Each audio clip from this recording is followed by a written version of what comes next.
Welcome back, everybody. Today I'm going to teach you how to work in sprints with Asana. If you're managing projects using an agile workflow, setting up sprints in Asana helps you organize tasks into focused work cycles and track progress visually. First, navigate to app.asana.com and open your project from the left sidebar.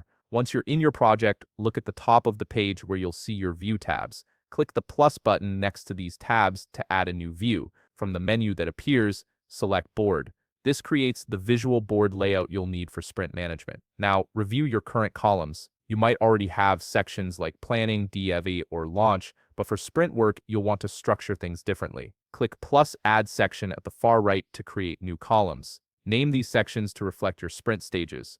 The standard approach is to add to do, in progress, and done columns, which give you a clear visual workflow for any sprint cycle. With your board structure ready, it's time to start a sprint. Simply drag and drop tasks from any existing column into your sprint stage sections. This gives you an active sprint backlog to work from. Next, click on individual tasks to open their details. Here, assign a due date and an assignee for each task. This step is crucial because every sprint task needs a deadline and an owner to maintain accountability throughout the sprint. If you want more detailed tracking, consider using tags or creating a custom field to mark which sprint each task belongs to. This is optional but extremely helpful when you're running multiple sprints or need to generate reports later on. As your sprint progresses, move tasks from to do to in progress and finally to done as work gets completed. This visual movement keeps everyone aligned on what's being worked on and what's finished. At the end of each sprint, review all tasks in the done section to confirm everything has been completed properly.